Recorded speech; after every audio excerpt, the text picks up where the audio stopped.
$175, that's what I can give you for it.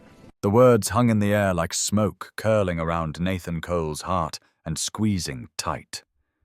He stood at the counter of Jenkins' Pawn and trade his work boots, tracking mud across the faded linoleum floor, his calloused hands still clutching the small gold band he had worn for 11 years at Sour's.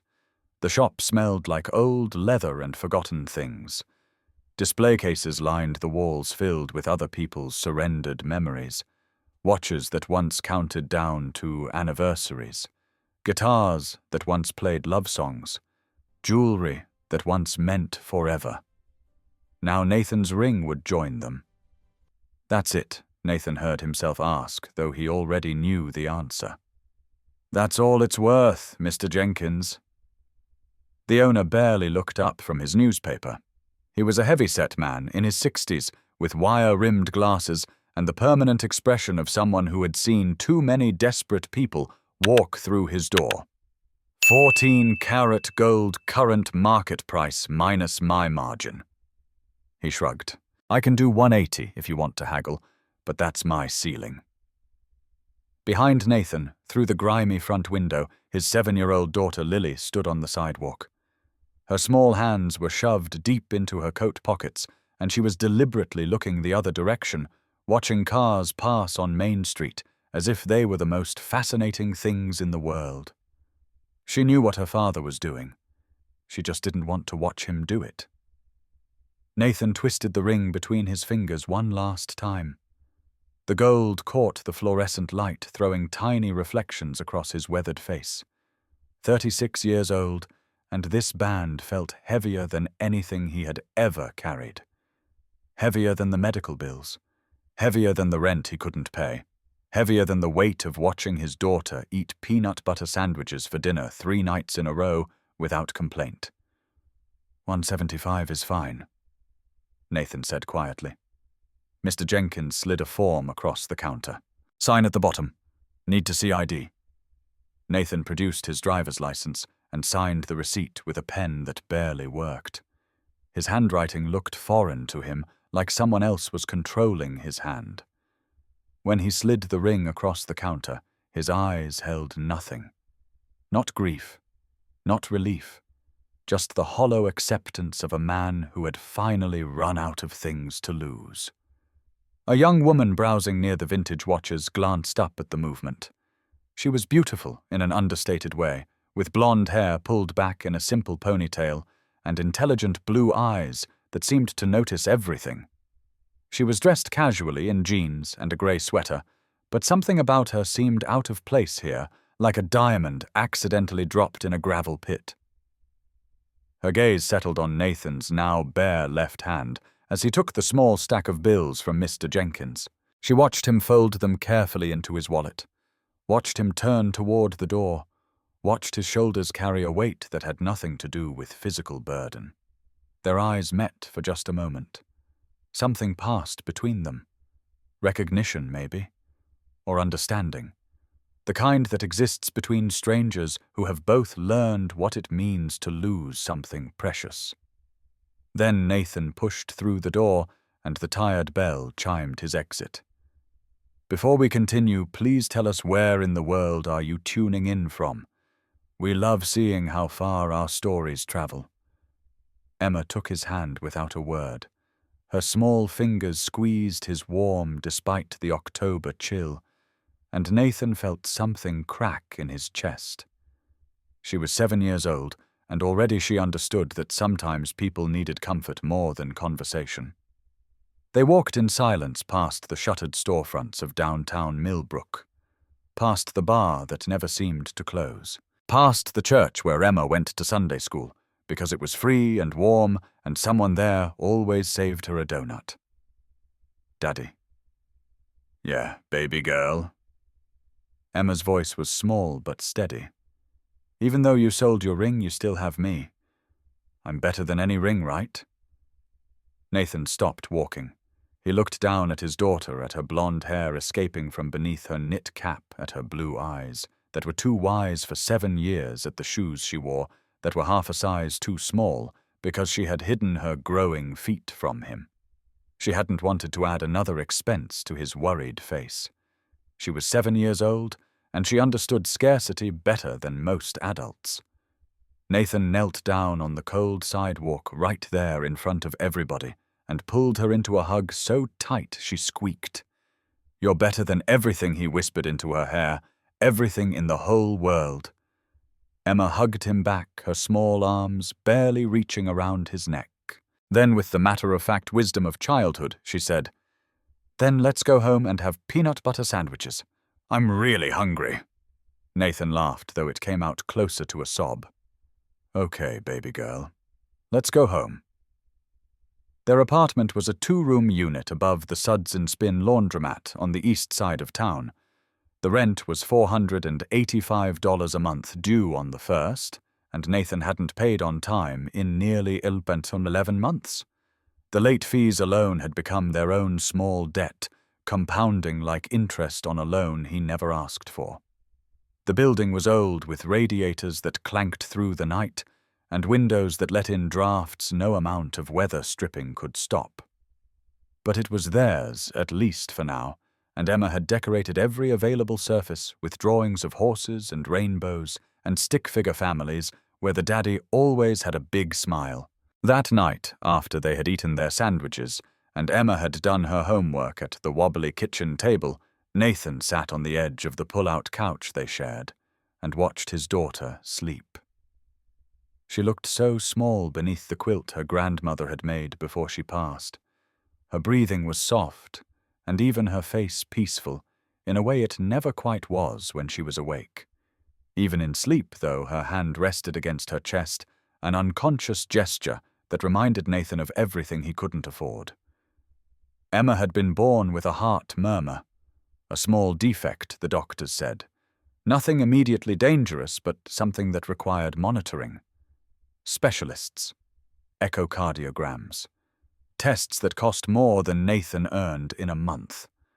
The hospital had a payment plan, which really meant they had a method for calling him every Thursday afternoon to remind him what he owed. He had stopped answering those calls 3 months ago. He figured they would find him eventually, and when they did, he would offer them whatever he had. Which lately was nothing. Work came in pieces now. A day here loading trucks at the distribution center. A weekend there helping his contractor friend Mike with demolition.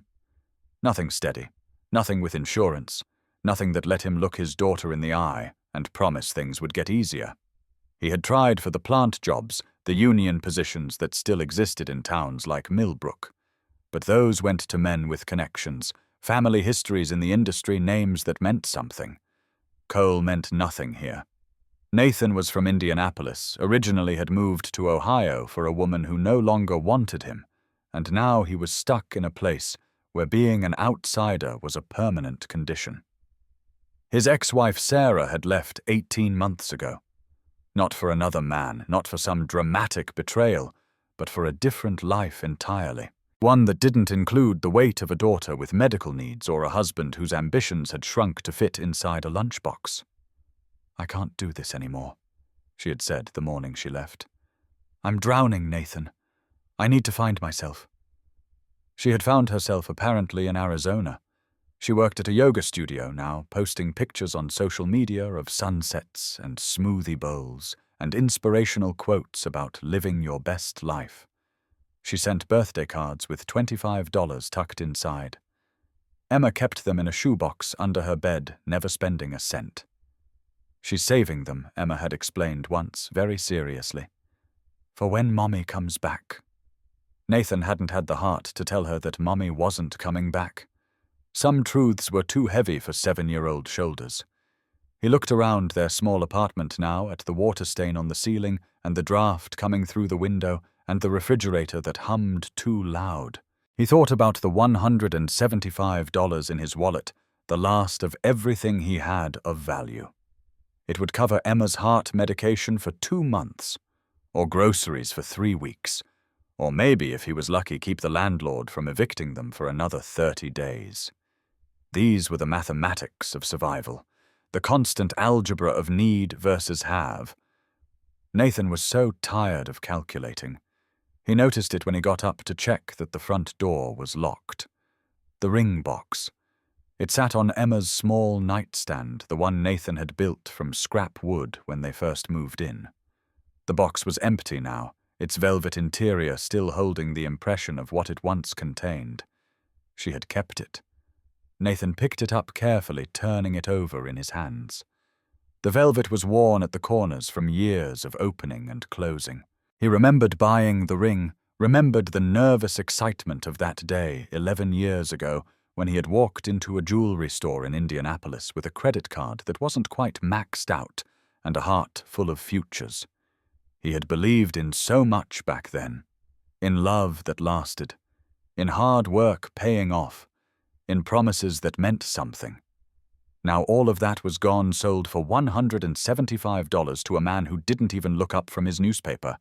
But Emma had kept the box, as if the container still meant something even when the contents were gone.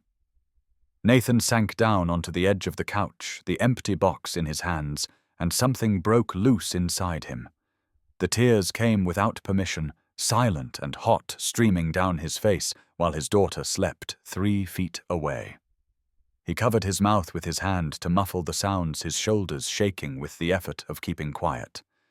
He cried for the ring, for the marriage, for the man he used to be, the one who made promises, the one who believed keeping them was possible. That man was gone now, sold for grocery money. "I'm sorry," Nathan whispered into the darkness. "I'm so sorry, baby girl." Emma stirred in her sleep, mumbling something about horses. Then she settled again, peaceful, unaware that her father was falling apart 3 feet away from her. Nathan wiped his face with the back of his hand.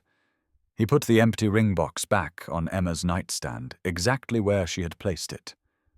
Some things you kept even when they were empty. Some containers still meant something even when everything they held was gone. Outside, the October wind rattled the windows, and somewhere in the distance, a train whistle mourned its way through the night. Nathan lay down beside his daughter, pulling the quilt over them both, and stared at the water-stained ceiling until exhaustion finally dragged him under. Tomorrow he would figure out how to stretch $175 into something like survival. Tonight he would just try to breathe. Across town, in a rental house that cost more per week than Nathan Cole earned in a month, Victoria Hayes sat in darkness and stared at nothing.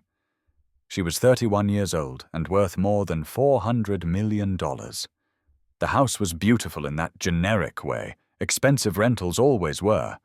High ceilings, hardwood floors, kitchen appliances no one actually used. Victoria had chosen it precisely because it was anonymous. No history, no memories, just clean lines and empty rooms. She had come to Millbrook, Ohio to disappear. Her therapist called it a crisis of meaning. Victoria called it drowning in plain sight. The money was her father's legacy. Richard Hayes had built shopping centers across the Midwest, turning cornfields into consumer temples with a combination of vision, ruthlessness, and timing that made him one of the richest men in the region.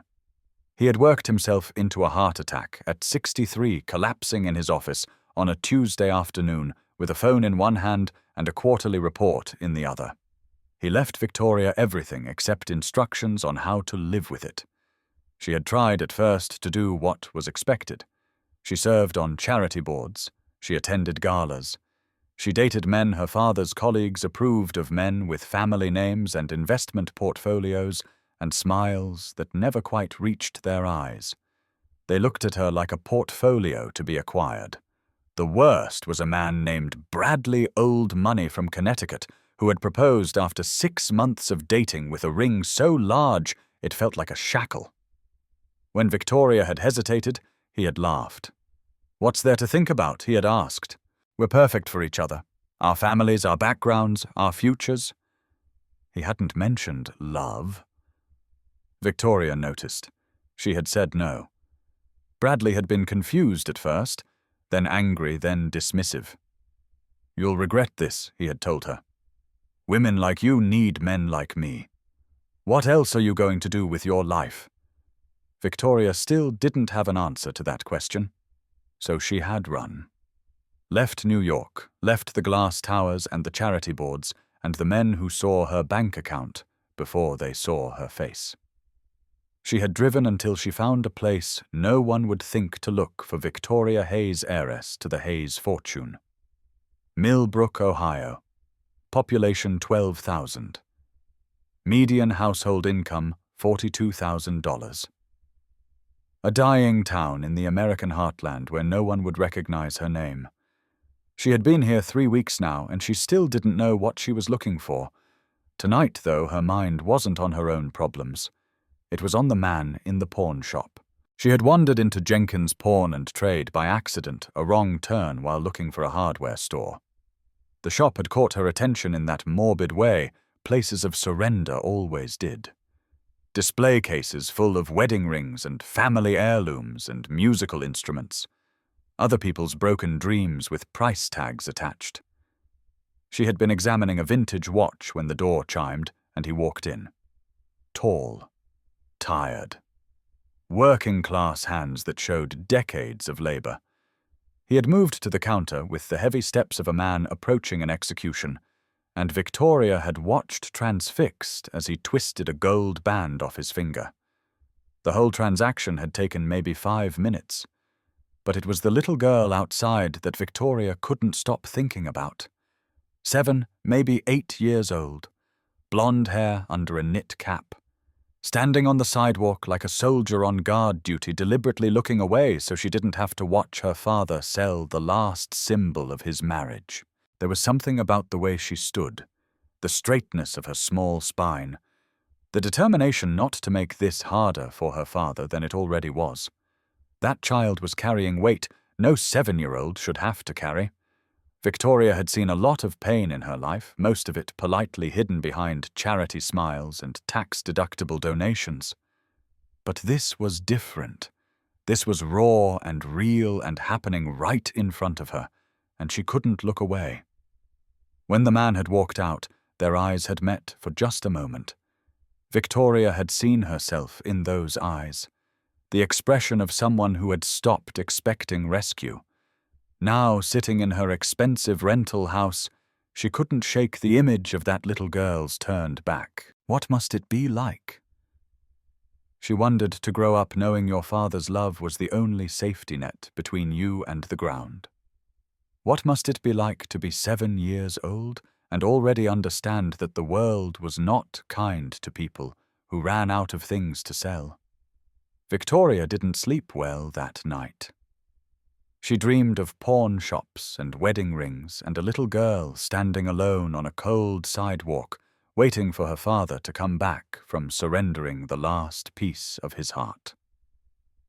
2 days later, Victoria found herself in the discount grocery store on 5th Street. She wasn't entirely sure why she was there. Her rental house had a fully stocked kitchen, and she could certainly afford to shop at the organic market on the other side of town. But something had drawn her here to this place with its dented cans and half-price expired bread and fluorescent lights that made everyone look slightly ill. Maybe she was trying to understand how regular people lived. Maybe she was just tired of rattling around in her expensive house with no one to talk to. Maybe if she was honest with herself, she was hoping to see him again. She was standing at the end of the cereal aisle basket on her arm, trying to figure out the difference between store-brand and name-brand oatmeal when she heard a familiar voice. "No, sweetheart. We need this one instead." Victoria looked up. It was him. The man from the pawn shop. Nathan, she would later learn. He was pushing a cart with one hand, the other resting gently on the shoulder of the little girl beside him. The girl was standing on tiptoe, reaching for a colorful cereal box with a cartoon character on the front. Her fingers were just brushing the edge when her father redirected her hand toward a plain box on the lower shelf. The generic brand. Half the price. The child didn't argue. She simply nodded, let go of what she wanted, and placed the plain box in the cart. Victoria felt her heart crack. That small surrender. That quiet acceptance. A 7-year-old who had already learned to want less than other children. She's deciding. We'll be done when she's done. Victoria blinked. She had been so focused on the girl that she hadn't noticed the man behind them in line, middle-aged, impatient, already sighing loudly and checking his watch. "Some of us have places to be," the man muttered loud enough to be heard. "Not all of us have all day to block the aisle." Nathan turned slowly. He didn't raise his voice, didn't clench his fists. He simply positioned himself between the man and his daughter, creating a shield with his body, and spoke with a calm that was somehow more powerful than any shout. "She's deciding," he repeated. "We'll be done when she's done." There was no aggression in his voice, no defensiveness, just a simple statement of fact, a boundary drawn with absolute clarity. The impatient man's mouth opened, then closed. Something in Nathan's eyes, some quiet warning, made him step back. "Fine," the man muttered. "Take your time." He wheeled his cart to another aisle, disappearing around the corner. Nathan turned back to his daughter, his expression softening immediately. She was looking up at him with wide eyes. "Daddy, was that man mad at us?" Nathan knelt down to her level, his voice gentle. "Some people are always in a hurry, baby girl.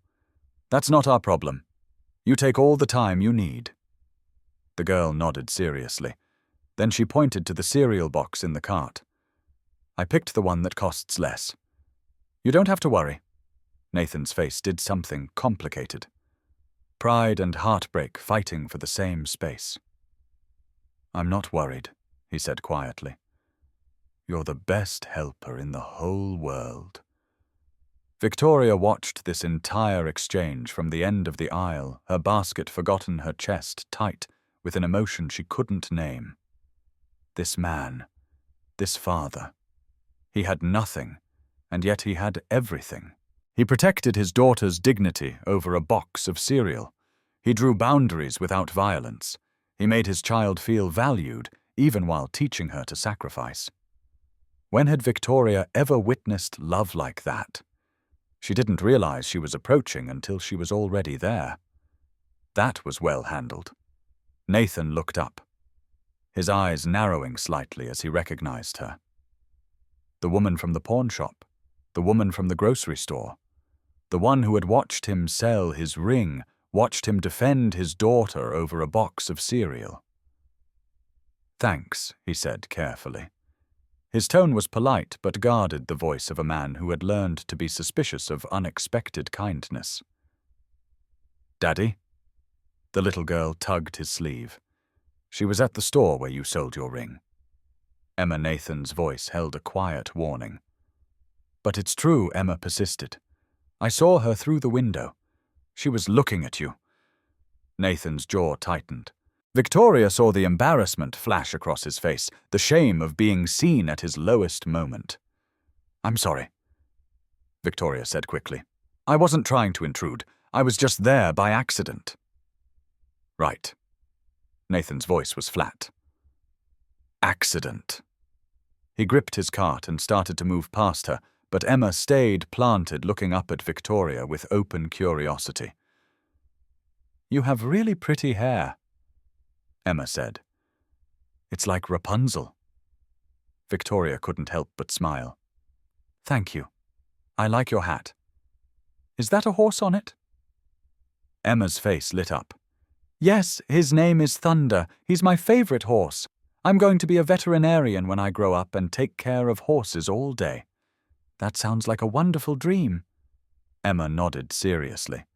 "Daddy says dreams are important even when they're hard." Victoria looked at Nathan, who was watching this exchange with an unreadable expression. "Your daddy sounds like a smart man." "He is," Emma agreed. "He's the smartest daddy in the world." Something softened in Nathan's face. "Come on, baby girl. We need to finish shopping." He met Victoria's eyes one more time.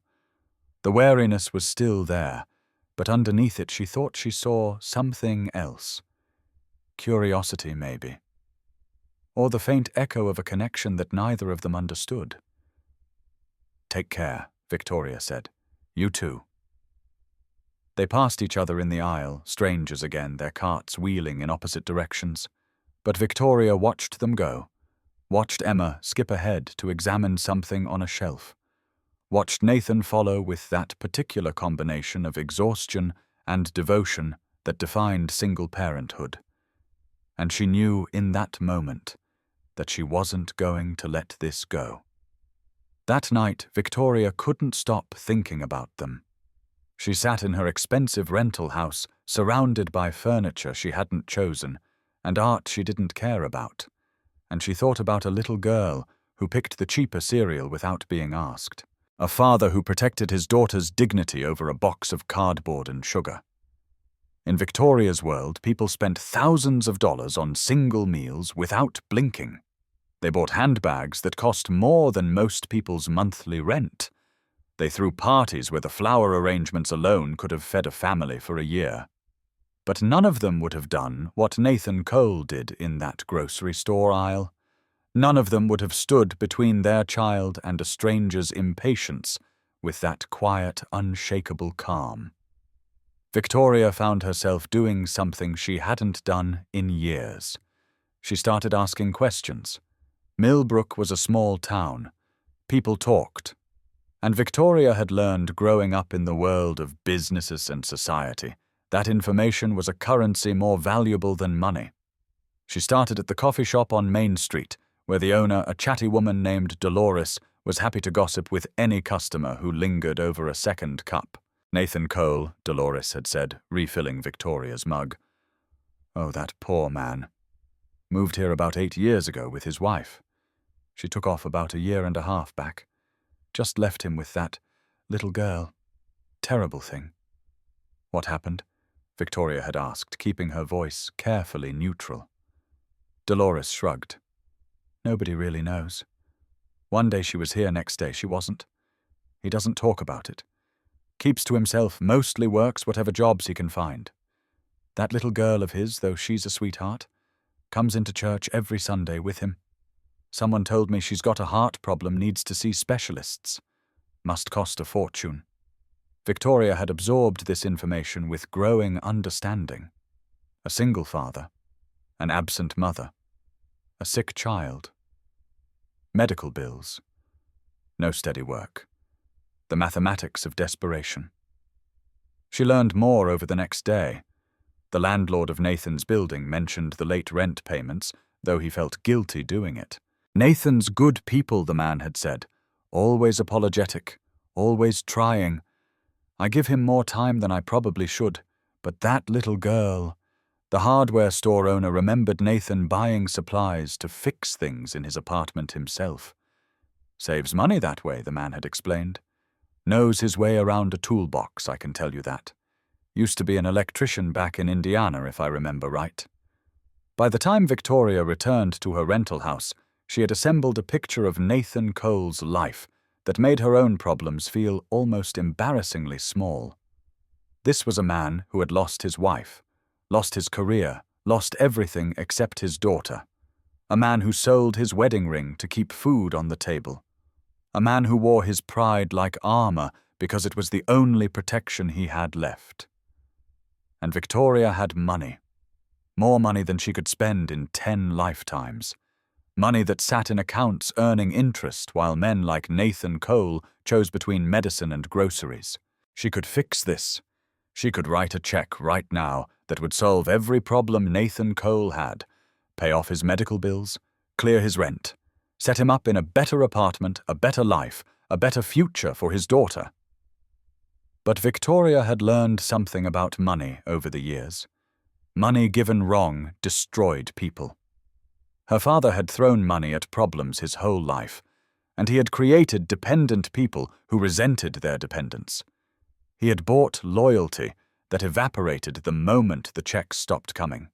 He had tried to solve human problems with financial solutions, and all he had really done was put price tags on things that should have been priceless. Victoria didn't want to do that to Nathan Cole. She didn't want to be his charity. She didn't want to steal his dignity along with his struggles. But she had to do something. She sat in her dark house surrounded by expensive nothing and tried to think of a way to help a man who had learned to stop expecting help. What she didn't know was that the answer would find her the very next morning in the dusty back room of Jenkins Pawn and Trade. Victoria returned to the pawn shop the next day. Mr. Jenkins looked up when the bell chimed, his expression shifting from boredom to interest when he saw her. The pretty blonde woman who had been here a few days ago, the one who looked like she had money even when she was dressed down. "Help you with something?" Victoria approached the counter, her heart beating faster than she expected. The wedding ring. The gold band that man sold a few days ago. "Do you still have it?" Mr. Jenkins raised an eyebrow. "Might. Why, I'd like to buy it." A long pause. Mr. Jenkins studied her face, looking for something. Whatever he found seemed to satisfy him, because he disappeared into the back room and returned a moment later with a small tray. There it sat. Nathan Cole's wedding ring. 14-carat gold, slightly worn on the inside where years of wear had smoothed the metal. An ordinary ring, really. Nothing special to look at. But Victoria saw what it represented. 11 years of marriage. Promises made and broken. A man's last connection to who he used to be. How much I gave him? $175. I can let it go for $350. Mr. Jenkins shrugged. That's the markup. Cost of doing business. Victoria didn't haggle. She pulled out her wallet and counted out the bills. The ring felt warm in her hand, as if it still held some memory of the finger it had circled for so long. She slipped it into an envelope she had brought for this purpose, along with $800 in cash. It wasn't a fortune. Not by Victoria's standards, but it was enough to make a difference, without being so much that it felt like charity. She had thought carefully about the amount. Enough to cover a few months of medicine, enough to catch up on rent, enough to breathe, but not so much that it felt like pity, not so much that it stole Nathan's dignity along with his problems. She wrote a note on a plain piece of paper, choosing her words carefully. Everyone deserves a chance to start over. No strings, no expectations, just one person helping another. She signed it simply, "A friend." Finding Nathan's address was easy enough. Small town, public records, the apartment above the Suds and Spin laundromat on the east side. Victoria drove there in the late afternoon when the sun was low and the streets were quiet. She parked across the street and watched the building for a moment, gathering her courage. This was either the kindest thing she had ever done or the most intrusive. She honestly wasn't sure which. The mailbox was mounted beside the door to the laundromat, one of those metal units with slots for each apartment. Victoria slipped the envelope into the one marked Cole and stepped back quickly, her heart pounding. She retreated to her car and waited. 20 minutes later, Nathan appeared. He was coming home from somewhere, his work boots dusty, his shoulders hunched with fatigue. Emma wasn't with him. Maybe at a neighbor's. Maybe at an after-school program. He checked the mailbox automatically, the way people do when they're expecting nothing but bills. Victoria watched his face as he pulled out the envelope. Confusion first. It wasn't a bill, wasn't the usual collection notice or advertisement. He turned it over looking for a return address that wasn't there. He opened it. His hands began to shake. Victoria could see him counting the money, his lips moving silently as he registered the amount.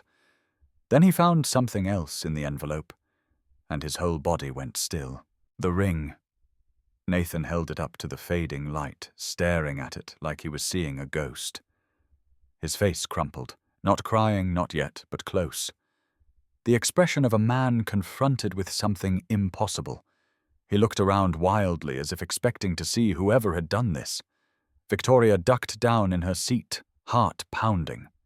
When she dared to look again, Nathan had sunk down onto the front steps of his building, the envelope clutched in one hand, the ring in the other. His shoulders were shaking. And then Emma was there, appearing from somewhere inside the building, her small face alarmed. "Daddy, Daddy, what's wrong?" Nathan tried to speak, couldn't, tried again. "Look, baby girl. Look what someone." Emma climbed onto the step beside him and looked at what he was holding. "Your ring," she gasped. "Daddy, it's your ring. Did you buy it back?" "No." Nathan managed. Someone gave it back. Who, I don't know. Emma considered this for a moment with the profound seriousness of childhood. Then she put her small hand on his back and began rubbing gentle circles. "It's okay to cry, Daddy. You always tell me that." Nathan pulled her into his arms and held her tight, his body shaking with silent sobs. Victoria watched from across the street, tears streaming down her own face. She had done this. She had given a broken man back a piece of himself, and she had never in all her years of charity galas and tax-deductible donations felt more like she had actually helped someone. Nathan didn't sleep that night. He sat at the wobbly kitchen table long after Emma had gone to bed, the ring and the money and the note spread out before him like evidence of a crime he couldn't solve. Who would do this? He didn't have friends in this town, not really. Acquaintances, sure. The guys he worked with sometimes, the woman at the church who always saved Emma a donut, his landlord who gave him more grace than he deserved on the rent. But $800, his wedding ring bought back at double the price, that wasn't acquaintance-level kindness. That was something else entirely. His first thought was Sarah. Maybe his ex-wife had heard about his struggles, felt a twinge of guilt, decided to ease her conscience with an anonymous gift. But that didn't fit. Sarah had made it clear when she left that she was starting over. Clean slate. No looking back. She wouldn't even return Emma's phone calls. Besides, Sarah didn't have this kind of money. Not anymore. She had left with half of nothing and built a life that probably looked as precarious as his own, even if the Instagram pictures suggested otherwise. So who? The note offered no clues. Generic paper, generic handwriting, generic sentiment. Just one person helping another. Nathan should have felt grateful, and part of him did. But a larger part felt something else. Suspicion. In Nathan's experience, people didn't give something for nothing. There were always strings attached, always expectations hidden in the fine print. Money came with obligations. Kindness came with IOUs. What did this mysterious benefactor want from him? By morning he had made a decision. He was going to find out. Mr. Jenkins at the pawn shop barely looked up when Nathan walked through the door. "Back already, the ring I sold you last week." Nathan placed it on the counter. "Someone bought it back and gave it to me. I need to know who." Now Jenkins did look up, his eyes narrowing behind his wire-rimmed glasses. "Can't tell you that. Customer confidentiality. I'm not asking for her social security number, I just need to know who she was." Jenkins was quiet for a moment, something working behind his eyes. Then he shrugged. "Pretty blonde lady. Came in yesterday, paid cash, didn't give a name." He studied Nathan's face. "Friend of yours, I don't know." Nathan's jaw tightened. "That's what I'm trying to figure out. Pretty blonde lady. The woman from the pawn shop. The woman from the grocery store. The one who had watched him sell his ring, watched him defend his daughter over a box of cereal. The one with the sad eyes that seemed to see too much. It had to be her. But why Nathan left the pawn shop with more questions than answers. He spent the rest of the morning asking around town, trying to find out anything he could about the blonde woman who didn't seem to belong in Millbrook. It didn't take long. A town this small, a woman that noticeable people remembered. "Oh, you mean the Hayes woman," Dolores at the coffee shop said. "She's renting the old Henderson place out on Oak Street. Been here about a month, keeps to herself mostly. Some people say she's rich, like really rich, but who knows? She seems nice enough. The Henderson place. Nathan knew it.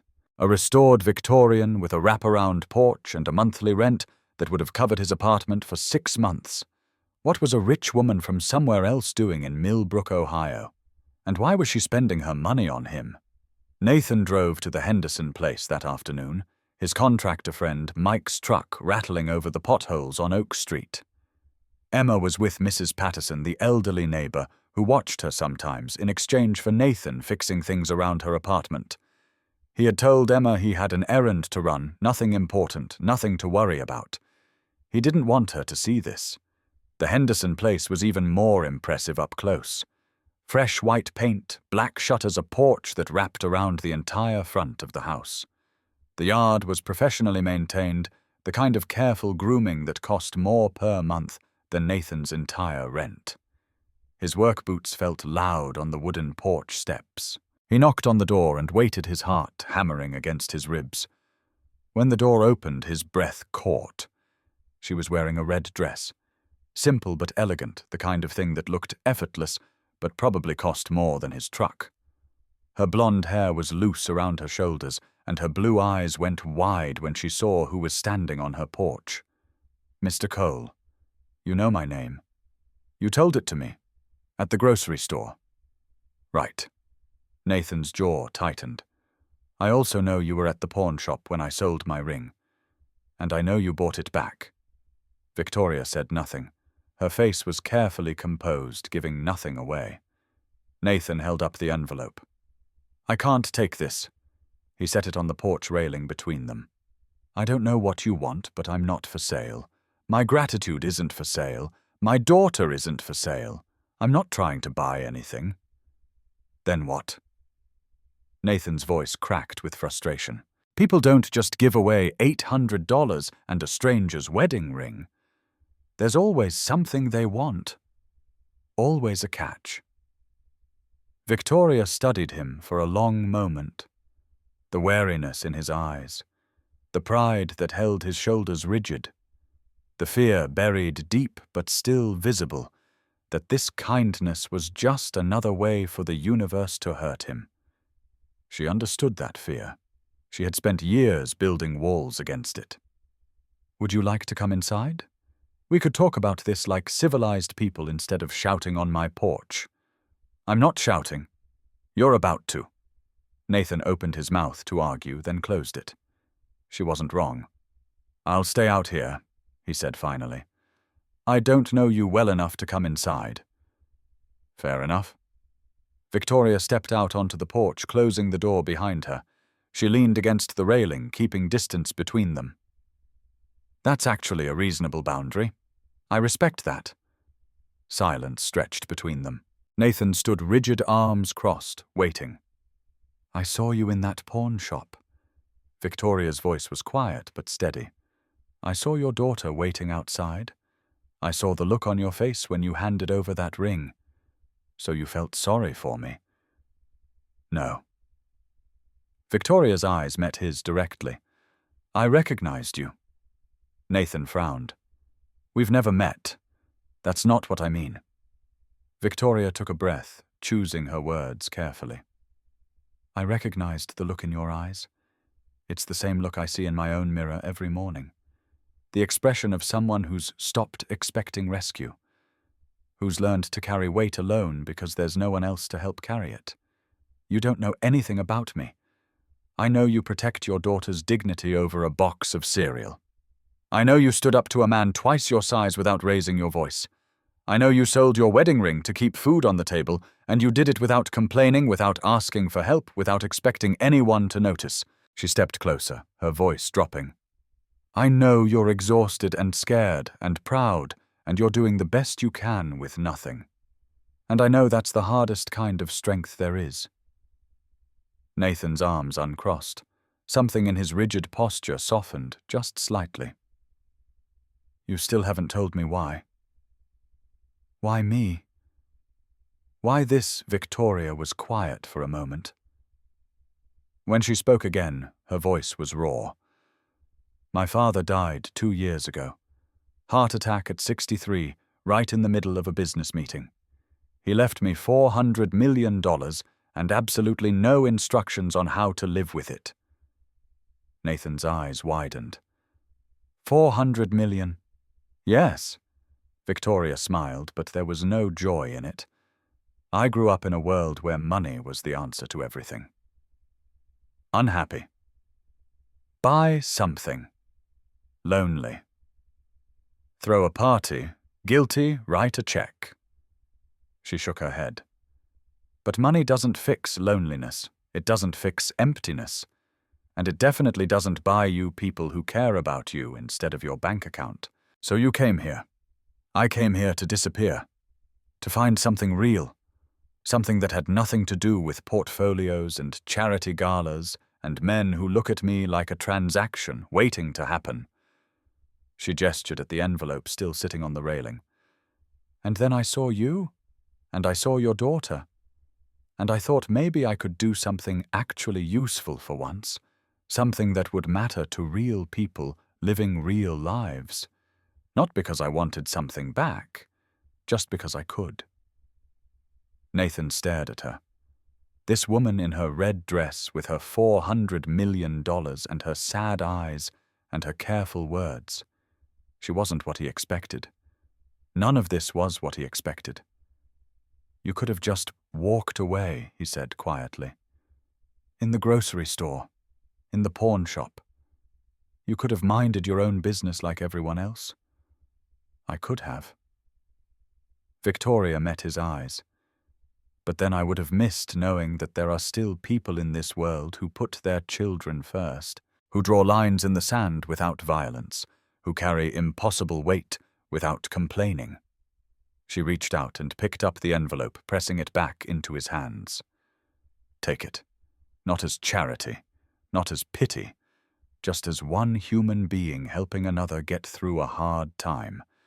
You can pay it forward someday. You can throw it in a river if that makes you feel better. But take it. Nathan looked down at the envelope. At the money and the ring that represented everything he had lost and everything he was trying to rebuild. His pride screamed at him to refuse, to throw it back in her face and walk away with his dignity intact.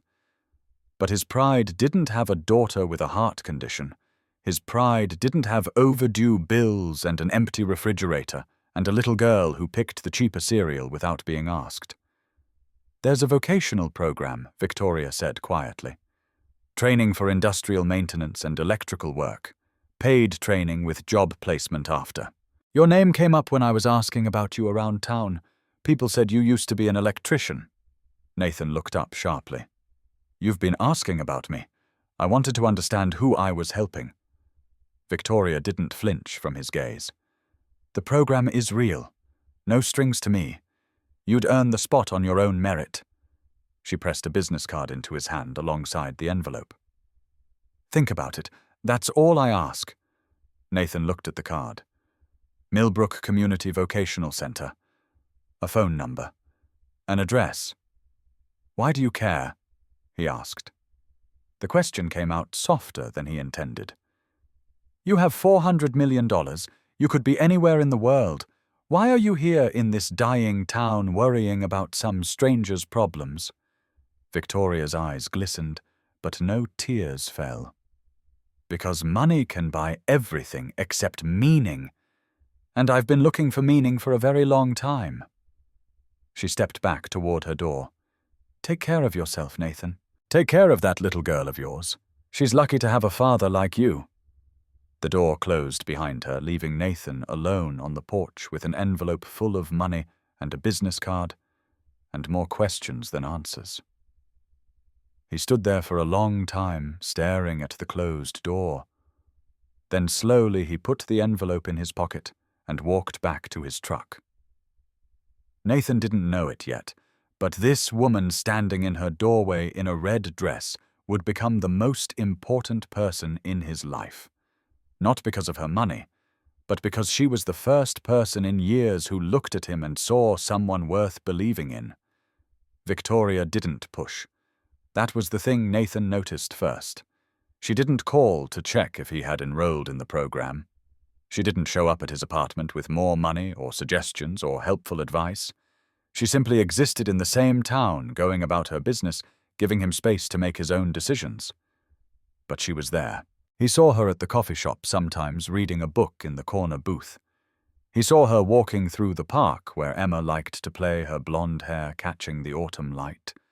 He saw her at the grocery store, still looking slightly lost among the discount bins. And every time their eyes met, she just smiled. A small smile, nothing demanding, nothing expectant. Just acknowledgement between two people who had shared something real. It was Emma who broke the unspoken distance. They were at the park on a Saturday afternoon. Emma on the swings, Nathan pushing her higher and higher while she shrieked with delight. The October air was crisp, the leaves turning gold and red, and for a moment Nathan felt something almost like peace. Then Emma spotted Victoria on a bench near the pond tossing breadcrumbs to the ducks. "Daddy, look, it's the pretty Rapunzel lady." Before Nathan could react, Emma had leaped off the swing, mid-arc, landed in the wood chips with the graceless confidence of childhood, and taken off running. Emma wait. But she was already there, skidding to a stop in front of Victoria's bench. "Hi. Do you remember me? I'm Emma. You said you liked my horse hat." Victoria's face broke into a genuine smile. The first real smile Nathan had seen from her. "Of course I remember you. You're going to be a veterinarian and take care of horses all day." Emma beamed and plopped down on the bench beside her without waiting for an invitation. "Are you feeding the ducks? Can I help?" Nathan arrived slightly out of breath. "Emma, you can't just run off like that." "But Daddy, she has bread." Victoria looked up at him, amusement dancing in her eyes. "I don't mind. I have plenty to share." She handed Emma a slice of bread, showing her how to tear it into small pieces so more ducks could get some. Nathan stood awkwardly to the side, watching his daughter chatter at this billionaire like they were old friends. "Look, Daddy, that one has a green head. He's so pretty. Can we get a duck? Ducks need ponds, baby girl. Our apartment doesn't have a pond. We could get a fish instead. Victoria has a fish." "Right. Miss Victoria." "Do you have a fish?" Victoria laughed. "I don't, actually. But that's a wonderful suggestion. Maybe I should get one. You should get two so they can be friends." Emma nodded seriously. "Fish get lonely by themselves. Daddy told me that." Nathan's face warmed. He had told her that years ago when she had asked why her goldfish seemed sad. "Your daddy sounds very wise," Victoria said, glancing up at Nathan with something like respect. "He is." Emma threw another piece of bread to the ducks. "He knows everything. He can fix anything. And he makes the best peanut butter sandwiches in the whole world." Now that Victoria said is a very important skill. They ended up spending an hour at the park, the three of them. Emma did most of the talking, a running commentary on ducks and horses and her favorite color, which was purple, and her best friend at school, a girl named Maya, who could do a cartwheel. Victoria listened to all of it with genuine interest. Not the patronizing attention adults often gave to children, the kind that smiled while thinking about other things. Real attention, real questions, real engagement. "Do you have a best friend?" Emma asked at one point, head tilted curiously. Victoria was quiet for a moment. "I used to. When I was your age. Her name was Sophie. What happened to her?" "We grew up." Victoria's smile dimmed slightly. "Sometimes people grow in different directions." Emma considered this with the gravity of a philosopher. "That's sad. But maybe you can find a new best friend. I found Maya last year when I changed schools. She was scared on her first day, and I shared my crayons with her. Now we're best friends forever." "Maybe you're right," Victoria said softly. "Maybe I just need to share my crayons with someone." Nathan watched this exchange in silence, something warm and complicated blooming in his chest. This woman. This strange, sad, impossibly rich woman. She was real. Nathan enrolled in the program 3 days later. He didn't tell Victoria. He didn't call to thank her or update her or ask for advice. He just walked into the Millbrook Community Vocational Center on a Monday morning, filled out the paperwork, and started attending classes. The program was rigorous. 3 nights a week plus Saturday workshops learning industrial maintenance and advanced electrical work. Most of the other students were younger than Nathan, men in their 20s looking for a trade, a path, a future. Nathan felt old among them, old and tired and uncertain. But his hands remembered the work. On the second day, the instructor set up a complex wiring problem that had stumped the class for 20 minutes. Nathan studied it for a moment, then stepped forward and fixed it in under 5. The instructor, a grizzled man named Frank, who had worked in manufacturing for 40 years, raised an eyebrow. "You've done this before. Used to be an electrician," Nathan said. "Back in Indiana. Before." He didn't finish the sentence. Frank didn't ask him to. Well, Frank said, "Keep it up. You've got good instincts." Nathan nodded and returned to his seat, something warm flickering in his chest. He had been good at this once. He could be good at it again. Coming home that night, exhausted but strangely energized, he found Emma waiting for him at the door of their apartment. "How was school, Daddy?" Nathan laughed, really laughed, for the first time in what felt like months. "It was good, baby girl. Really good." Emma's face split into a grin. "I knew it. I knew you could do it. You can do anything." She threw her arms around his waist and squeezed.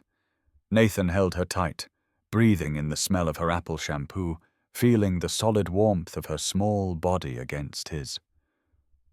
"I don't know about anything," he said quietly. "But I'm going to try.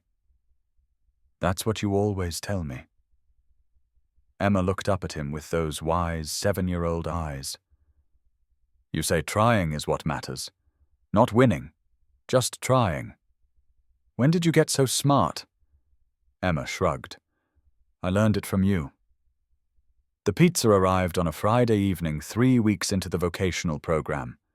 Nathan was sitting at the kitchen table, studying a wiring diagram. When someone knocked on the apartment door, Emma was doing homework on the pull-out couch, her tongue poking out the side of her mouth, the way it always did when she concentrated. Nathan opened the door to find Victoria standing there with a pizza box in her hands. She was dressed down tonight, jeans and a soft sweater, her blonde hair pulled back in a ponytail. No red dress, no expensive elegance. She looked almost ordinary, almost like she belonged in this shabby hallway above the laundromat. "I heard you enrolled in the program," she said. "Thought you might be too tired to cook." Nathan stared at her. "How did you small town?" She smiled. "People talk." Miss Victoria Emma had abandoned her homework and was already at the door, bouncing with excitement. "Did you bring pizza? We love pizza. Come in, come in." Before Nathan could protest, Emma had grabbed Victoria's hand and was pulling her into the apartment. "Sit down." Emma pointed to the couch. "That's where we sit for dinner. Daddy, get plates." Nathan stood frozen for a moment, overwhelmed by the sudden invasion of his carefully controlled space. Victoria looked around the apartment, taking in the water stain on the ceiling, the wobbly furniture Emma's drawings taped everywhere. She didn't show pity, didn't wrinkle her nose or look uncomfortable. She just smiled at the drawings. "Did you do these, Emma?" "Yes, that's a horse, and that's a horse, and that's Daddy and me with a horse." "I see a theme," Victoria said seriously. "You really like horses. They're my favorite. When I grow up, I'm going to have 100 horses. And a farm. And Daddy's going to live there too." "That sounds perfect," Victoria said. She pointed to one of the drawings. "Is this one of your Daddy?" Emma nodded. "That's him. He's smiling because he's happy." Nathan looked at the drawing. In it, his stick-figure self had an enormous smile that took up half his face, with Emma beside him, surrounded by improbably colorful horses. "Is your daddy happy a lot?" Victoria asked quietly. Emma considered this. He's happy when he's with me. Sometimes when he thinks I'm asleep, he looks sad. But I give him hugs, and then he smiles again." Nathan's throat tightened. He busied himself with plates and napkins, not trusting himself to speak. They ate pizza together at the wobbly kitchen table, Emma doing most of the talking. She told Victoria about Maya and school, and the book they were reading about a mouse who was friends with a motorcycle. She asked Victoria 1,000 questions about ducks and fish, and whether rich people had horses. Victoria answered everything with patience and humor. Yes, some rich people had horses. No, she personally didn't, but maybe someday. Ducks were lovely but loud. Fish needed bigger tanks than most people realized. "Do you live by yourself?" Emma asked, reaching for another slice. "I do," Victoria said. "Is it lonely?" The question hung in the air. Nathan shot Emma a warning look, but Victoria just smiled. Sometimes, she admitted. "It can be very quiet." Emma nodded sagely. "You should get a dog. Dogs are good company. Or a cat, but dogs are better because they play with you." "Maybe I will." Victoria's eyes met Nathan's across the table. Someday. After Emma's bedtime, after the stories and the teeth brushing and the 15 minutes of negotiation about whether she really needed another glass of water. Nathan found Victoria waiting for him in the kitchen. She was washing the pizza plates, her sleeves rolled up her expensive hands in soapy water. "You don't have to do that," Nathan said. "I know." She kept washing. "I want to." He leaned against the doorframe, watching her. This billionaire woman doing dishes in his shabby kitchen above a laundromat. Nothing about this made sense. "You're different than I expected," he said finally. Victoria smiled without looking up. "What did you expect? I don't know. Someone who wrote checks and walked away. Someone who helped from a safe distance. That's what I used to do." Victoria rinsed the last plate and turned off the water. For years. Charity galas and foundation boards and tax-deductible donations. It felt like enough. It felt like I was doing my part. What changed? She dried her hands on a dish towel and finally met his eyes. I realized I had never actually seen anyone I helped, never watched them eat, never heard their stories, never knew if the money meant anything real. I was buying absolution, not making connection. And now I'm doing dishes in your kitchen while your daughter sleeps in the next room. Victoria's voice was soft. And it means more than every check I ever wrote. Nathan was quiet for a long moment. Then carefully he said, "Tell me about your father." Victoria's hands stilled on the dish towel. "Why? Because I told Emma that people share things with people they trust. And I think maybe you need someone to share with." Victoria looked at him. Really looked, and something in her expression cracked. "He was brilliant," she said finally. "My father. Built an empire from nothing. Started with one shopping center in Milwaukee and ended up owning half the retail space in the Midwest." She moved to the window, looking out at the dark street below. But he was never home. Always another deal, another negotiation, another emergency that was more important than a school play or a birthday party. My mother tried to bridge the gap, but she died when I was 12. After that, it was just me and the housekeepers and the tutors, and eventually boarding school. "I'm sorry," Nathan said quietly. "Don't be. It made me who I am." Victoria's voice was steady, but Nathan could hear the pain underneath. Strong, independent, completely unable to trust anyone. She turned to face him. "He left me everything when he died, $400 million and a note that said, 'Make something meaningful.'" She laughed, but there was no humor in it. "I've been trying to figure out what that means ever since." They talked until after midnight, about Victoria's childhood, about Nathan's marriage, about the loneliness that came in different flavors but tasted the same. Victoria told him about Bradley, the man who proposed with a shackle-sized ring, who saw her as a transaction. Nathan told her about Sarah, the wife who drove away with half of nothing, and left him to explain to a 5-year-old why Mommy wasn't coming back. They traded wounds like currency, building something fragile and new from the broken pieces of what they had both lost. When Victoria finally left, Nathan walked her to the door of the building. "Thank you," he said. "Not for the pizza, for seeing us." Victoria paused on the front step, the streetlight catching her hair.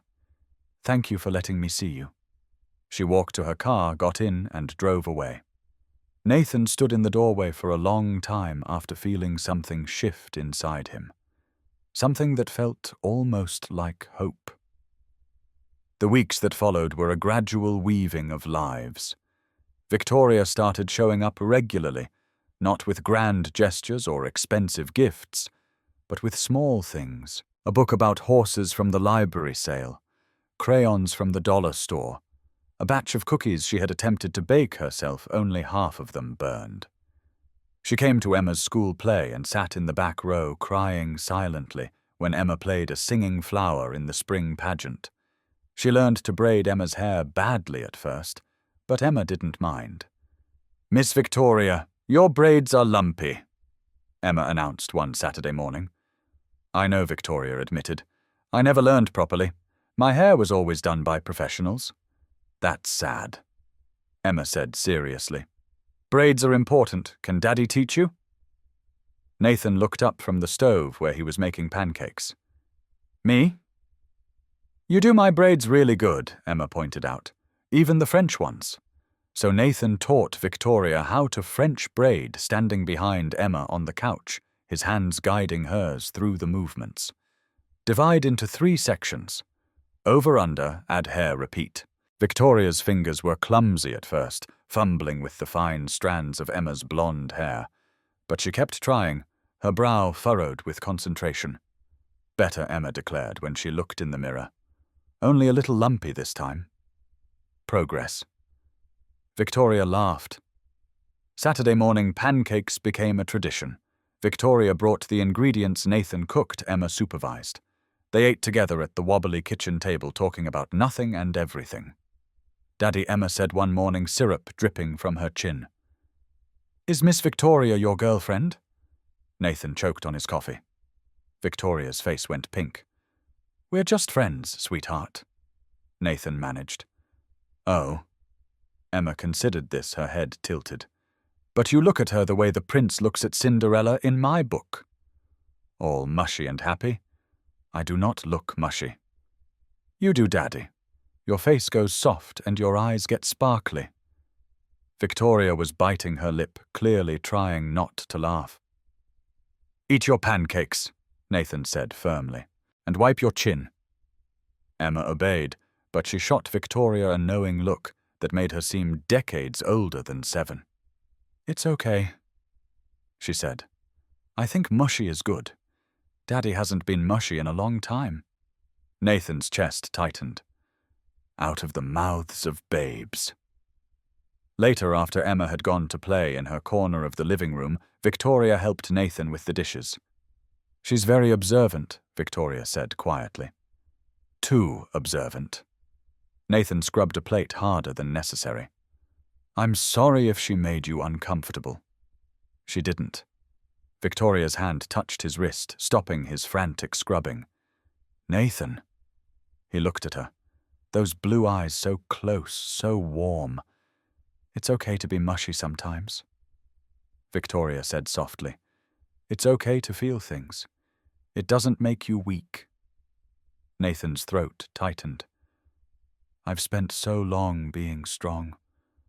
For her, for myself. I don't know how to be anything else."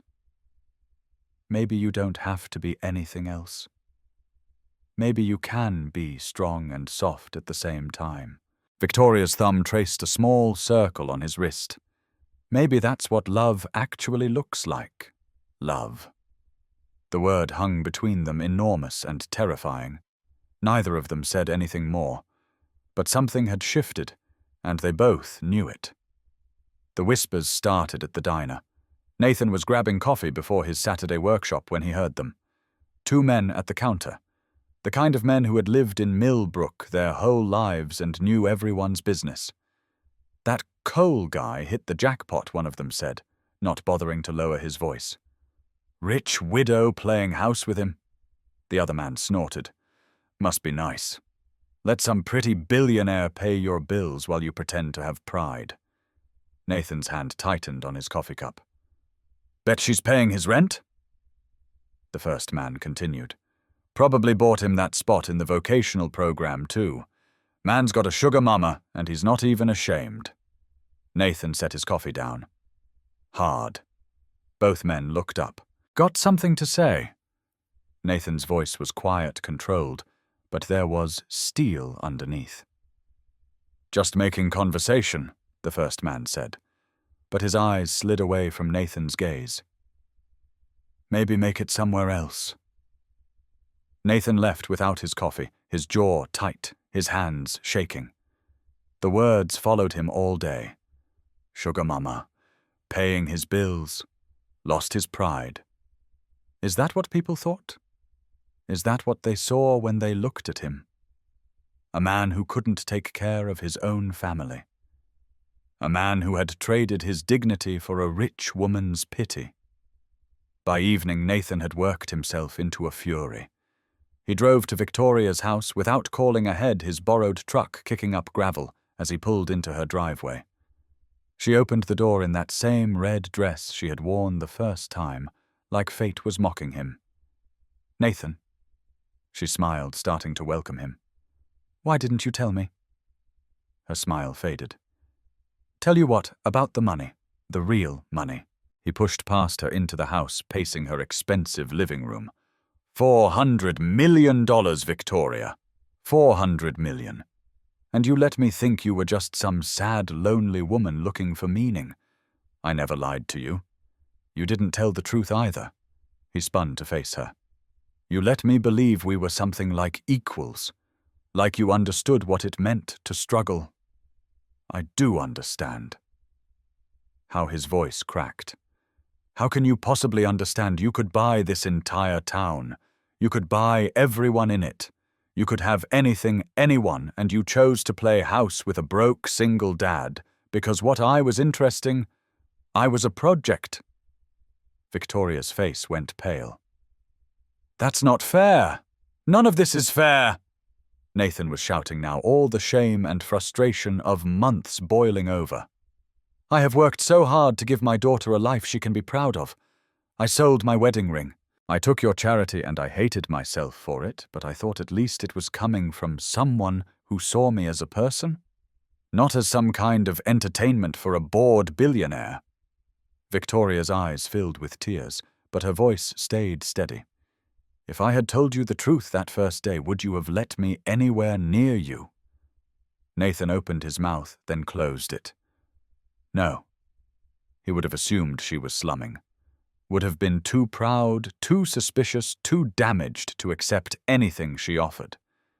"That's exactly the point," Victoria said quietly. "I didn't hide my money because I was ashamed of it. I hid it because I wanted you to see me. Not the portfolio, not the inheritance, just me."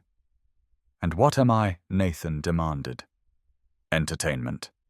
A charity case, something to make you feel better about yourself." Victoria's composure finally cracked. "You think I couldn't find entertainment in New York? In Paris, I came here because I was dying of loneliness in a world where everyone wanted something from me. I came here to find something real, and I thought I found it." She took a step toward him, tears streaming down her face now. "But maybe I was wrong. Maybe you're so determined to be alone that you'll push away anyone who tries to care about you." Nathan stared at her, his chest heaving. Then he turned and walked out. The door slammed behind him. Victoria stood alone in her expensive living room, surrounded by furniture she hadn't chosen and art she didn't care about, and cried. Nathan stopped answering Victoria's calls. He threw himself into the vocational program with renewed intensity, staying late after classes, volunteering for extra projects, anything to keep himself too busy to think. But the thoughts came anyway. In the quiet moments between tasks, in the empty hours after Emma fell asleep, he had pushed her away. He had taken all his shame and fear and pride and thrown it at the one person who had shown him kindness. But he couldn't take it back. Couldn't admit he was wrong.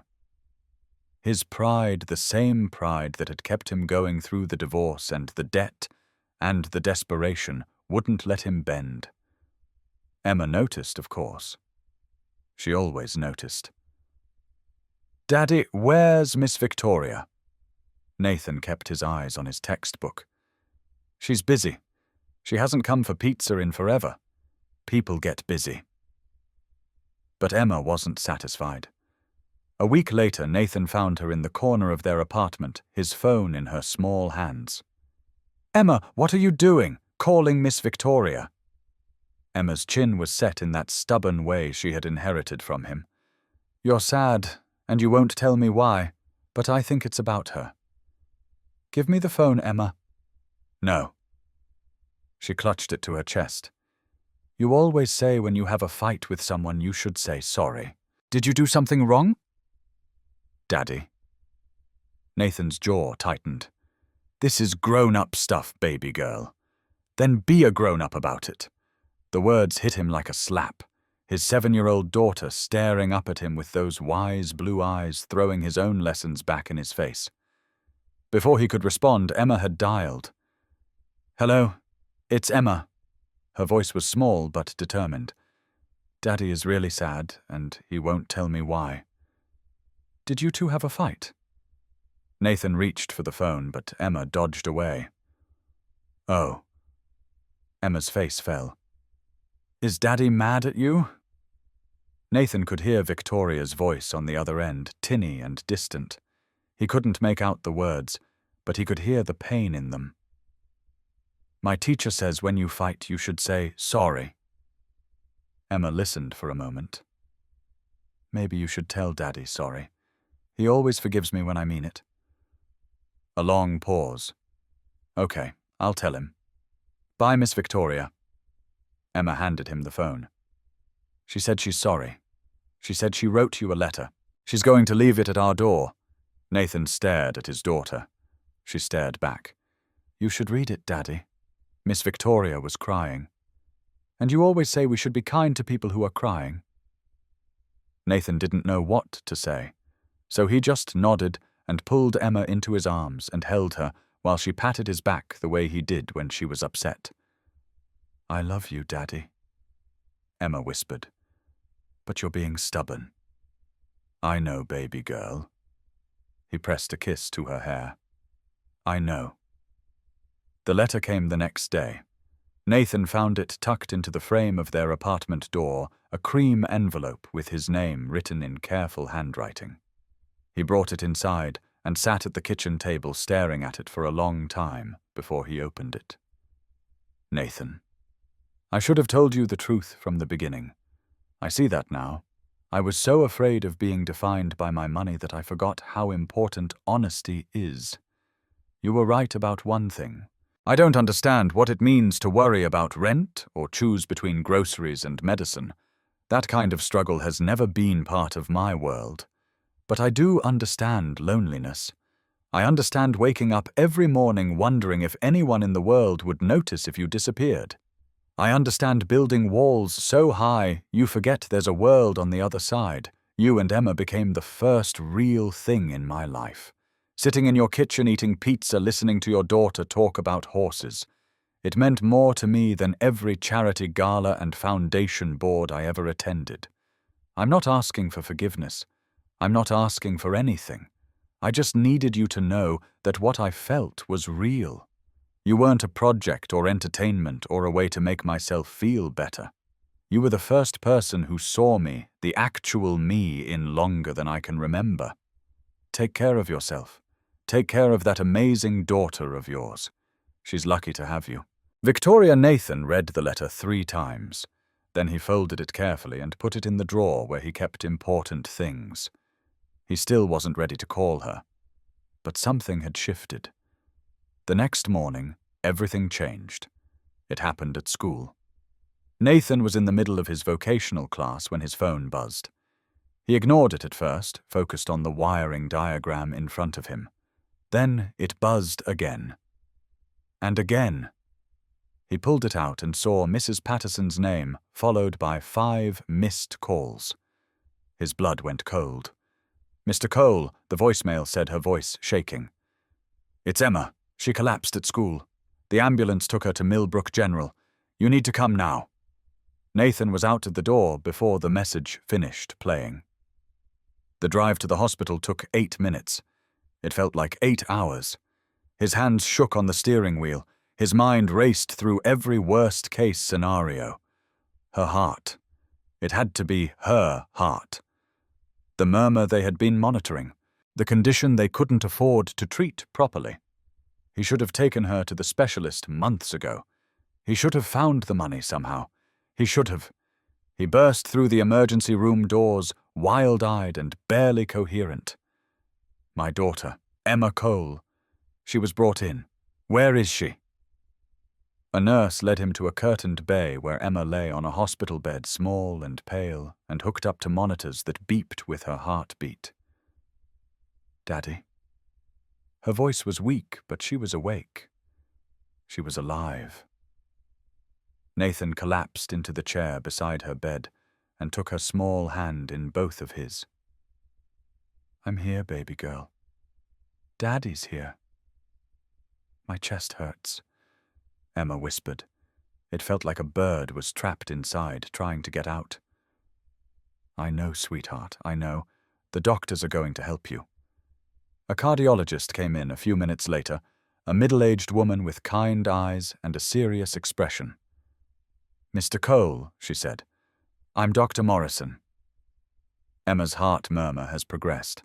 She needs a procedure to repair the valve. It's relatively routine, but it is urgent. We'd like to schedule it for tomorrow morning. Nathan's mind reeled. A procedure, surgery on his daughter's heart. "How much?" The words came out automatically. Dr. Morrison hesitated. "The hospital has financial assistance programs. We can discuss." How much without insurance the procedure and hospital stay would be approximately $40,000. Nathan felt the ground drop out from under him. $40,000. He didn't have $40. He thought of the vocational program, the job placement at the end. 3 more months until he finished. 3 more months until insurance. 3 more months until he could take care of his daughter the way she deserved. Emma didn't have 3 months. "Daddy." Emma's voice was small. "What's wrong?" "Nothing, baby." Nathan forced a smile. Everything's going to be okay. But his mind was spinning. Selling blood. Selling the furniture. Taking out loans with interest rates that would bury him for decades. Whatever it takes, he thought. I'll sell myself if I have to. "Mr. Cole." A nurse appeared at the curtain. "There's someone here to see you." Nathan looked up. Victoria stood in the doorway. She was wearing jeans and a sweater. Her blonde hair disheveled her face, pale with worry. She looked like she had run all the way to the hospital. "Mrs. Patterson called me," she said quietly. "I hope that's okay. I needed to know she was all right." Nathan stared at her for a long moment. Then, without thinking, he stood up and crossed the room and pulled her into his arms. "I'm sorry," he whispered against her hair. "I'm so sorry." Victoria held him tight, her hands fisting in the back of his shirt.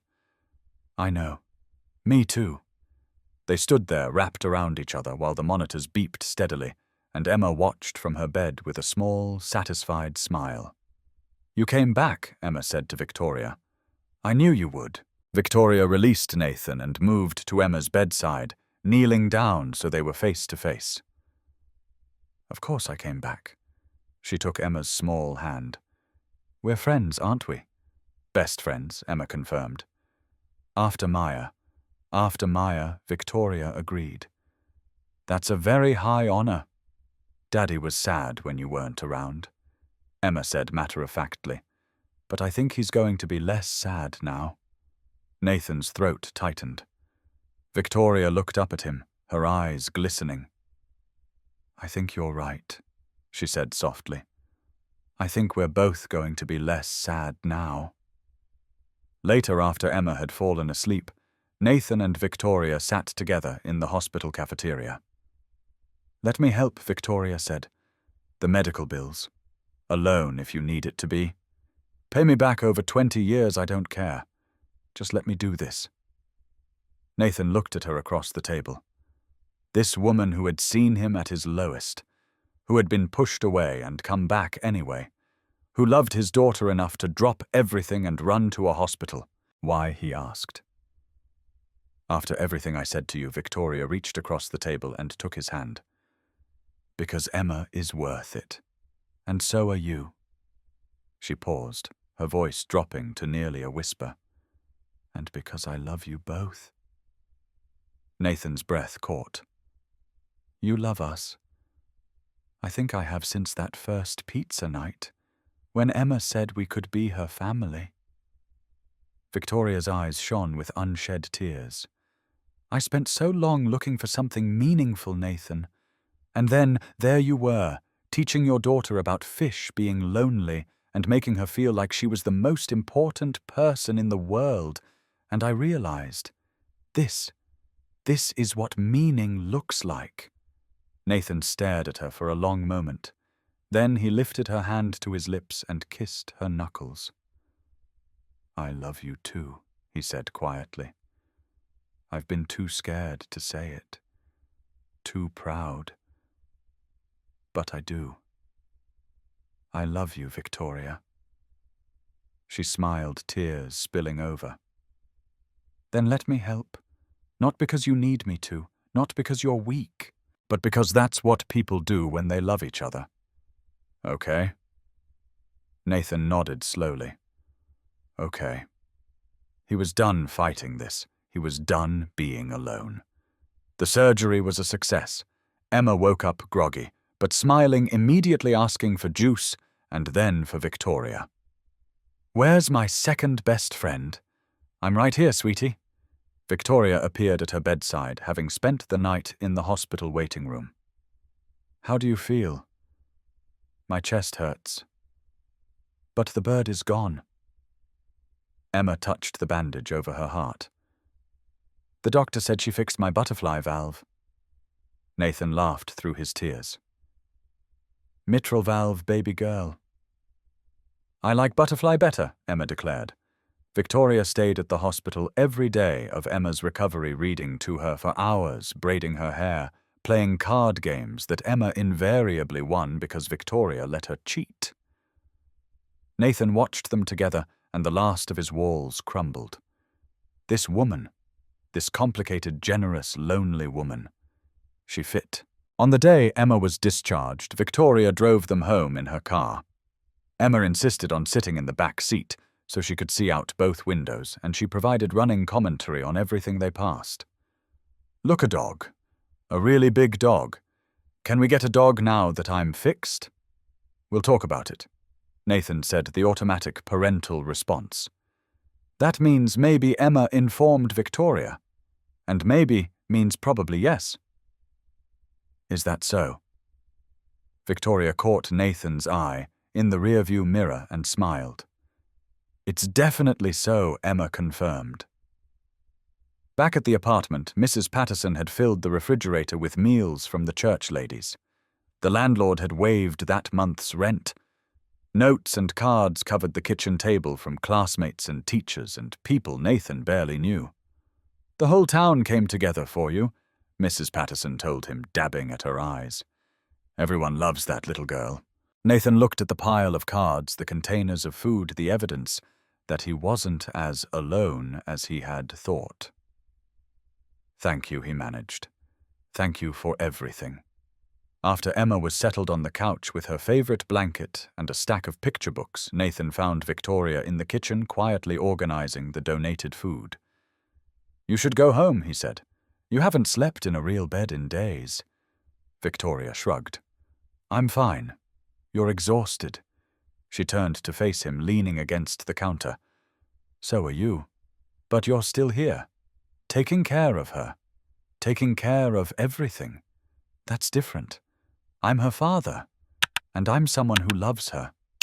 Victoria's voice was soft but firm. Which means I stay too. Nathan crossed the kitchen and pulled her into his arms. How did I get so lucky? He murmured against her hair. You're not lucky. Victoria pulled back to look at him. You're brave. You kept going when everything fell apart. You put your daughter first, even when it meant selling pieces of yourself. That's not luck. That's character. She reached into her pocket and pulled out something that caught the light. His wedding ring. I've been carrying this since our fight, she said quietly. I didn't know what to do with it. Nathan took the ring, feeling its familiar weight. So many memories in this small circle of gold. So much pain and loss and struggle. But also love. Also hope. Also the man he used to be, the man who believed in futures. Keep it safe for me, he said, pressing it back into her hand. Victoria frowned. What? It's part of our story now. Nathan cupped her face in his hands. My past and our present and whatever future we're building together. Keep it until I'm ready for a different ring. A new one. Victoria's eyes widened. Nathan, are you? Not yet. He smiled, really smiled. But someday, if you'll have me. Victoria threw her arms around his neck and kissed him. Yes, she whispered against his lips. Someday, whenever you're ready. Yes. 6 months later, spring had come to Millbrook. Nathan graduated top of his class from the vocational program, and the job offers came in before he even finished his final project. He accepted a position at the regional manufacturing plant. Good salary, full benefits, room to grow. The first paycheck felt like a victory. Not just money, but proof. Proof that he could still build something. Proof that rock bottom wasn't the end. Emma saw her cardiologist every 3 months now, and her heart was stronger than ever. She had started riding lessons at a stable outside of town, paid for with money. Nathan earned, not borrowed, and she had finally gotten her dog a scruffy rescue mutt named Biscuit who followed her everywhere. They had moved, too, out of the apartment above the laundromat and into a small house with 3 bedrooms and a yard. Nothing fancy, nothing expensive, just theirs. Victoria had moved out of the Henderson place into something more modest, too. She was learning to live on a smaller scale to find meaning in work rather than wealth. She had started a foundation properly, this time focused on helping single parents in crisis. Hands-on help, not just checks. Real connection. She spent most nights at Nathan's house now, most mornings too. Are you guys going to get married? Emma asked one Saturday morning, watching them make breakfast together. Because you're basically already married. You just haven't done the official part. Nathan nearly dropped the spatula. Victoria laughed. What makes you say that? You live here. You kiss Daddy all the time. You argue about who does the dishes. She counted on her fingers. That's what married people do? Nathan and Victoria exchanged a look.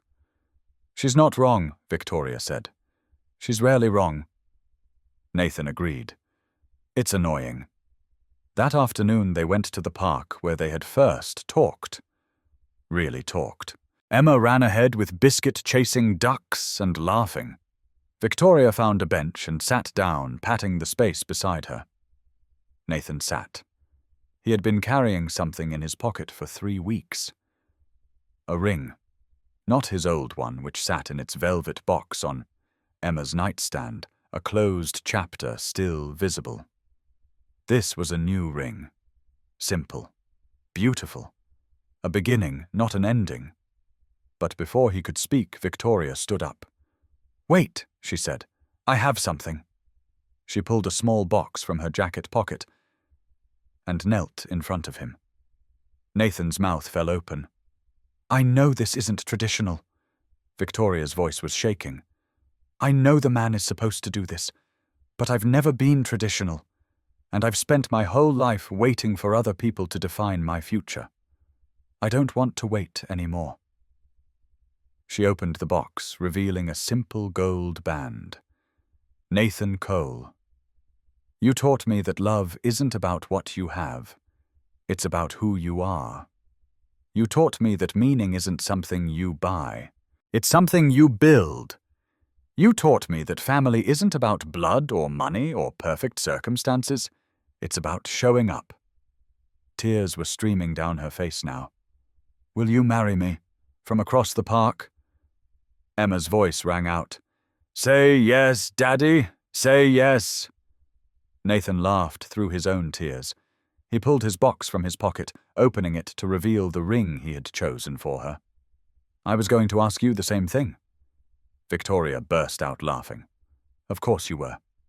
Is that a yes?" "That's a yes."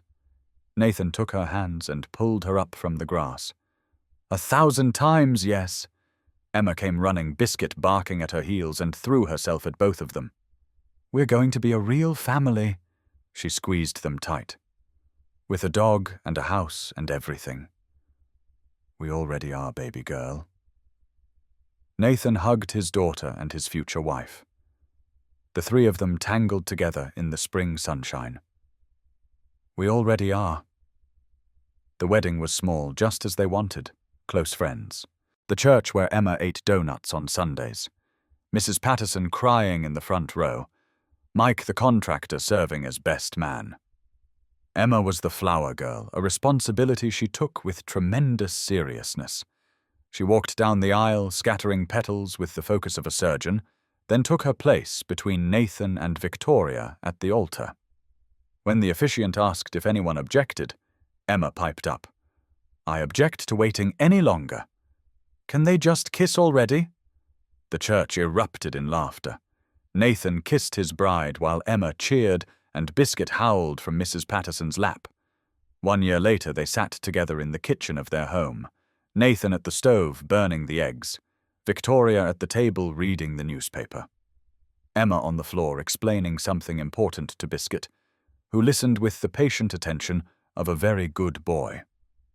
On the mantel sat 2 ring boxes. One held Nathan's old wedding ring, a closed chapter that had made him who he was. One held the new rings he and Victoria had exchanged, a new chapter still being written. Nathan thought about the man who had walked into that pawn shop 2 years ago, willing to sell his last memory to survive. That man was gone now, replaced by someone who had learned that asking for help wasn't weakness, that love could come in unexpected packages.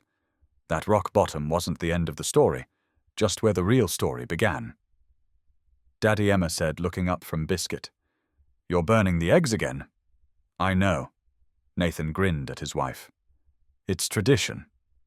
Victoria shook her head, but she was smiling. "Some things never change." "No." Nathan turned off the stove and crossed to the table, kissing Victoria on the forehead, then Emma, then even Biscuit. "But some things do." He looked around at his family. His beautiful, imperfect, hard-won family. "And the best changes," he said quietly, "are the ones we never see coming." Friends, if this story touched your heart, don't forget to subscribe to our channel for more heartwarming tales. Hit that like button if you believe in second chances and drop a comment telling us where you're watching from. Share this video with someone who needs to remember that your darkest moment might just be the beginning of your greatest blessing. Your support means the world to us, and we can't wait to share more stories that lift your soul. Until next time, take care of yourselves and each other.